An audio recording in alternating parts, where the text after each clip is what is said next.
Sadar gak sih, gara anak kita masih kecil, kita cenderung merespon anak yang cerita itu dengan meragukannya.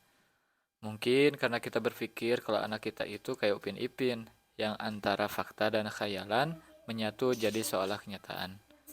Itu pula yang terjadi pada Bu Rahmi, bukan nama sebenarnya. Usia 42 tahun, ibu dari 4 anak. Aktif di PKK, sering bantu distribusi bantuan, urus kampanye sanitasi, bahkan ikut ngantar tetangga ke puskesmas kalau ada yang sakit. Namun, justru karena kesibukan itu, beliau merekrut Mbak Yeni, tetangganya sendiri, jadi ART di rumah. Suaminya baru kena PHK, anak dua, dan jujur, memang Mbak Yeni ini cekatan. Ibarat kata, saat dia meminta ambilkan jemuran, ditinggal ke kamar bentar, itu pakaian kering udah numpuk di pojokan setrika. Minta ngepel, baru 2 seruput teh, lantai seluruh rumah udah kinclong. Dan yang paling penting, gak pernah tuh ada barang berharga yang hilang. Jadi aman. Karena itu, ketika Aira, anak perempuannya yang kelas 4 SD bilang, "Bu, aku diminta bantuan terus sama Mbak Yeni buat ngangkat jemuran. Aku capek."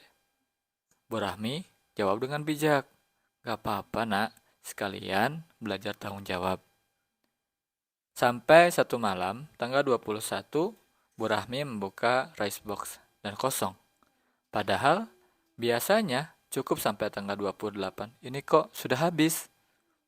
Awalnya mikir, oh mungkin anak-anaknya makannya lebih banyak. Namun, diam-diam ada rasa nggak enak muncul dalam hati. Apalagi bulan depannya kejadian yang sama terulang. Sampai pas ibu mertua lagi nginep, beliau cerita, "Mi, tadi sore ibu lihat sendiri sebenarnya Mbak Yeni yang ngambil beras di dapur.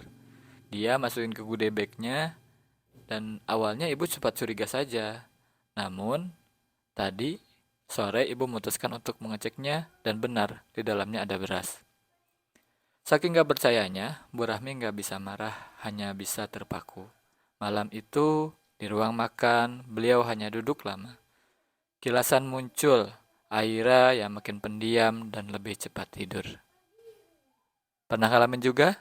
Share di kolom komentar.